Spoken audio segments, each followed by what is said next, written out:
from Mark 9, we see that the closest followers of Jesus, the 12, the ones that were around Jesus closest and longest and most, were bickering among themselves while they were walking with Jesus toward Jerusalem and the climax of his ministry.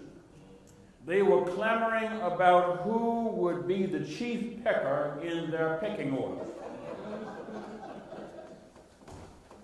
Meanwhile, they weren't talking about Jesus or weren't talking with Jesus about the coming crisis in his ministry and their relationship with him. They were mainly concerned about who was going to be the chief pecker in their own pecking order. Not Jesus' pecking order, but their pecking order. They were going to set up a pecking order, and they were trying to out-peck each other to establish the pecking order. This was in the closest of the followers of Jesus, this church folk. Jesus used their bickering about pecking order to drive home the point that greatness with God is never achieved by self-importance, self-promotion, and competing with others for prominence. Greatness with God is always achieved through service. The passages from James 3 and 4 push this point farther along. The excerpt from James 3 teaches that service must be with humility and gentleness. Eugene Peterson has paraphrased the excerpt from James 3:3-18 as follows, quoting now, "Do you want to be considered wise, to build a reputation for wisdom? Here's what you do. Live well, live wisely, live humbly. It's the way you live, not the way you talk, that counts. Mean-spirited ambition isn't wisdom. Boasting that you're wise isn't wisdom. Twisting the truth to make yourself sound wise isn't wisdom. It's the furthest thing from wisdom. It's animal cunning. It's devilish conniving. Whenever you're trying to look better than others or get the better of others, things fall apart and everyone ends up at each other's throats. Real wisdom, God's wisdom, begins with a holy life and is characterized by getting along with others. It is gentle and reasonable, overflowing with mercy and blessings, not hot one day and cold the next, not two-faced.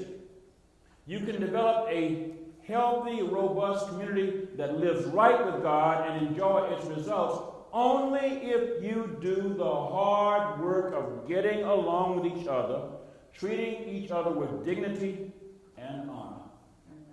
That's how Eugene Peterson paraphrases passages James 3:13-18 in the Message. And then the Message paraphrase of James 4:1-3 and verses 7 and 8 is equally challenging. Beginning at verse 1 of James 4, Eugene Peterson paraphrases the text this way. Where do you think all these appalling wars and quarrels come from? Do you think they just happen? Think again. They come about because you want your own way and fight for it deep inside yourselves. You lust for what you don't have and are willing to kill to get it. You want what isn't yours and will risk violence to get your hands on it. You wouldn't think of just asking God for it, would you? And why not? Because you know you'd be asking what you have no right to. You're spoiled children, each wanting your own way. Jesus was speaking to his closest followers. James was writing to people who profess to be followers of Jesus. Jesus and James recognize that envy and self-ambition are toxic to building community. If followers of Jesus are truly to be light in a greedy and self-centered and vicious world, we must live with gentleness, humility, and as servants to each other and those around us. Think of former President Jimmy Carter. Think of Dr. Martin Luther King Jr. Think of Harriet Tubman. And you think about people who are examples of that kind of living. The kind of living that Jesus and James emphasized. President Carter, Dr. King, and Harriet Tubman risked their reputations and their lives to help others.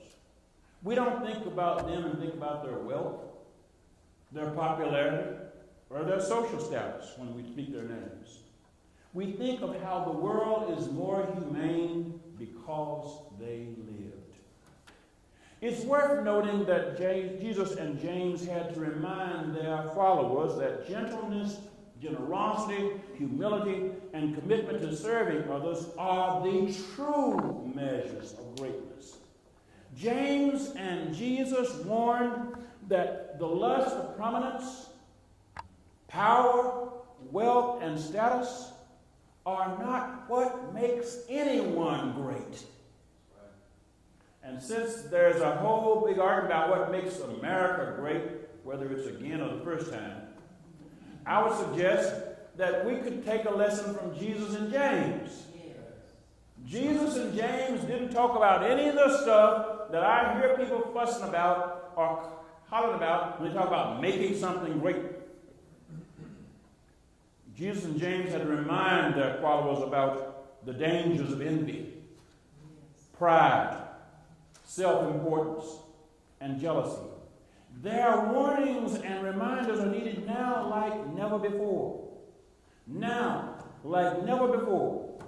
People who claim to be followers of Jesus are often associated with hatefulness, lack of generosity, self-righteous pride, and devotion to riches. Now, like never before, people who claim to be followers of Jesus openly and actively embrace notions of leadership that are unloving, self-centered, and self-serving, arrogant, and unkind toward others who are vulnerable. Now, like never before, people who claim to be followers of Jesus often seem more interested in attracting people of means rather than serving people in need. Now, like never before, people who claim to be followers of Jesus are the most vocal and vicious supporters of policies that oppress immigrants, people who are homeless, people who are unpopular because of social situations, and people who are otherwise marginalized. Jesus and James had to chastise their followers long ago, and I am preaching from their words today to emphasize that true greatness has nothing to do with the size of our houses.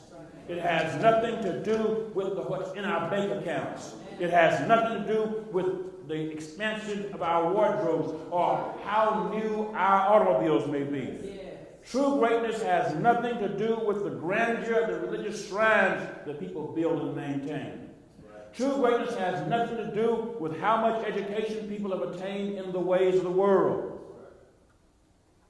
Beyond that, Jesus and James teach us that strife, violence, and disunity result from human devotion to the stuff that has nothing to do with true greatness.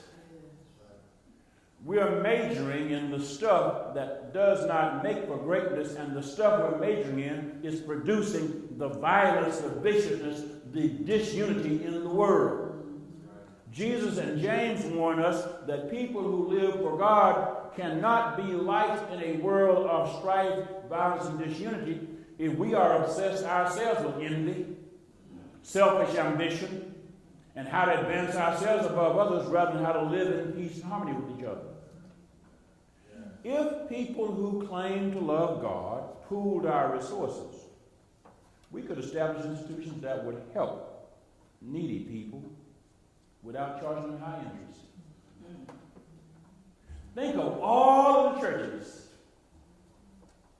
If the churches pooled together their resources, we could create a way for needy people to get money without having to pay exorbitant interest rates. But we don't do that because we're busy trying to make sure we are out churching each other. That requires stop competing with each other's congregations. The reason we have a first and a second and a third Baptist, Methodist, and a first Pentecostal and a second Pentecostal And it's because we compete with each other. Meanwhile, people who need money have to go to people who compete with each other on how much interest to charge. If people who claim to love God work together, we could challenge vicious policies that mistreat women and girls. But that would require that we recognize women and girls as our neighbors rather than think of them as sex objects for men to dominate or men to be entertained by or men to conquer. Hello? You understand the reason why the NFL and all the professional players have cheerleaders is not because that makes the game go better. That's right. That's right. It's so, and the women are out there to watch the cheerleaders. The cheerleaders are there to entertain the men who want to view women's bodies as basically objects of pleasure. Yes. If people who claim to love God work together, we could challenge our leaders about how the politicians are failing struggling people. We could challenge our society and world to work for peace and stop squandering resources on fighting to rob people for greater profits. Because you understand, most of the wars in the world are wars about fighting on resources. How do we get what belongs to somebody else and control it? Water, land, air, minerals, whatever. If we who claim to love God work together, we would truly be light in a dark world. We'd be agents of peace in a vicious and a violent world. Then we'd be messengers of hospitality and welcome in a world where migrating people are now considered threats rather than treasured neighbors. When we take the words of Jesus and James to heart, we won't argue about who's the greatest among us. We won't compete with each other for church members. We won't be doing marketing campaigns to see who can get the right people to belong to our church. Instead, we'll devote ourselves to serving struggling brothers and sisters wherever they are, whoever they are, and however they're struggling.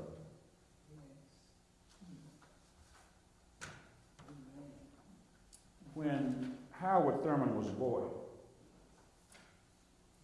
there were only 3 public high schools for black people in all of Florida. In the whole state of Florida, there were only 3 public high schools for black people.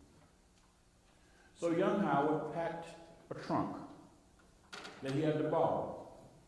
His borrowed trunk had no handles and no lock. So he secured it with a rope. He tied it with a rope. He said goodbye to his mother and his grandmother.